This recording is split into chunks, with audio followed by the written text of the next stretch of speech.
मगाशी सांगितलं की 9 मुली ज्या गेल्या सभापती महोदय, त्याच्याशिवाय 4 मुली गेल्या आहेत आणि मग या बाळ सुधार गृहाची 9 फुटाची उंच भिंत ओलांडून या मुली कशा आणि काय बाहेर पडल्या? या संस्था चालकांना खऱ्या अर्थानं तुरुंगात टाकण्याची गरज आहे आणि जिल्हा बाल विकास अधिकारी नियमांनी कारवाई करण्याची आवश्यकता. या गोष्टी सरकार करणार का?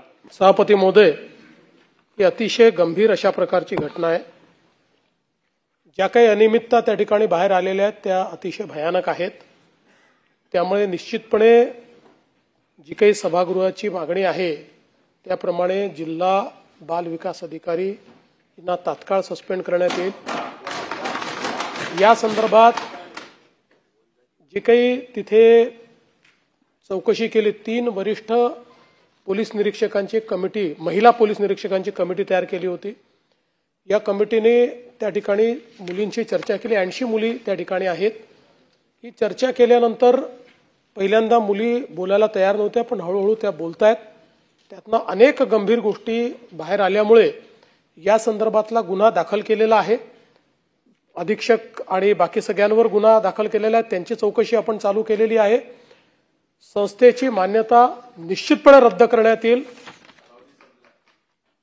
संपला असेल तर परत देण्यात येणार नाही आणि जर असेल चालू तर त्या ठिकाणी ते पूर्णपणे रद्द करण्यात येईल. त्याच्याकरता कुठेही मागे पुढे पाहिलं जाणार नाही.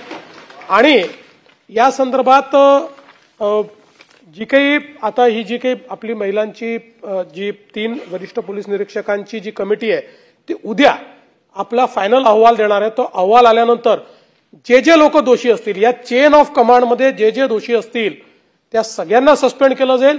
सगळ्यांवर कारवाई या ठिकाणी केली जाईल. आणि आता ही ज्यावेळेस बातमी आली, आपण ज्यावेळेस पोलीस गुन्हा दाखल केला याच्यावर बालगृहावरती, बातमी पाहिल्यानंतर हायकोर्टने देखील याचं संज्ञान घेतलेलं आहे आणि हायकोर्टाने देखील अॅमिकस क्युरी याच्यामध्ये आता अपॉइंट केलेला आहे आणि हायकोर्ट देखील याच्यावर लक्ष ठेवून आहे. पण हायकोर्टाची जी काही प्रोसिडिंग असेल ती तर चालेल.